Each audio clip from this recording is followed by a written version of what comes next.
Indonesia में मिला धरती का आखिरी स्वर्ग। तस्वीरें देखकर होगा यकीन।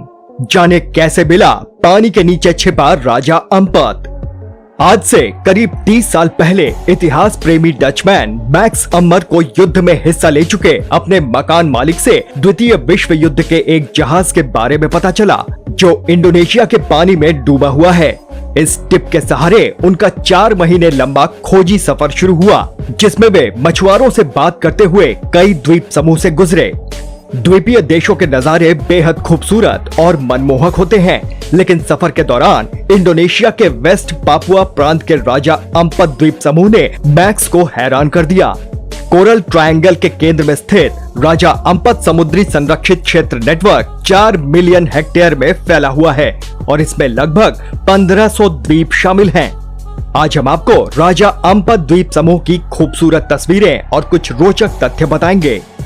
धरती का अंतिम स्वर्ग।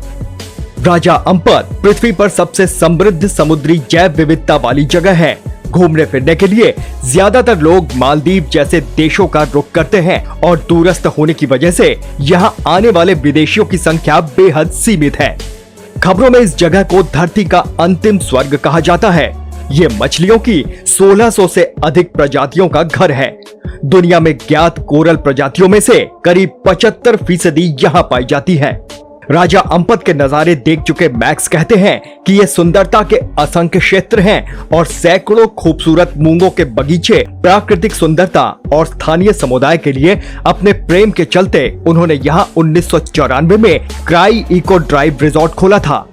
20 साल पहले बर्बादी की कगार पर था। उनका उद्देश्य स्थानीय गोताखोरों को ट्रेनिंग देना और लोगों को इस शुद्ध जलीय दुनिया तक लाना था। पास के सोडियो बे में एक रिजॉर्ट का संचालन भी मैक्स की कंपनी के तहत होता है।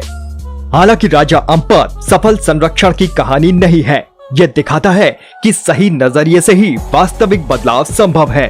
कॉन्सर्वेसी इंडोनेशिया के सीनियर वाइस प्रेसिडेंट मीजानी इरमादियानी ने कहा कि करीब 20 साल पहले राजा अम्पत बर्बादी की कगार पर पहुंच गया था, जिसका सबसे बड़ा कारण अनियंत्रित कमर्शियल फिशिंग थी। उन्होंने शार्क और कछुए के अवैध शिकार का हवाला दिया। साल 2004 में राजा अम्पत को वेस्ट पापुआ की बर्ड्स हेड सीस्केप इनिशिएटिव में जोड़ा गया, जो अंतर्राष्ट्रीय संरक्षकों और स्थानीय अधिकारियों के समर्थन से समुद्री संरक्षित क्षेत्रों के नेटवर्क को तैयार करने के लिए बनाई गई एक परियोजना है। इरमादियानी ने कहा कि इनिशिएटिव की शुरुआत के बाद से मछलियों की आबादी फिर से बढ़ गई। बाहरी मछुआरों के अवैध शिकार में करीब 90% की कमी आई। मूंगे पानी में वापसी करने लगे और स्थानीय समुदायों के लिए दीर्घकालिक भोजन और आजीविका सुरक्षा में सुधार हुआ।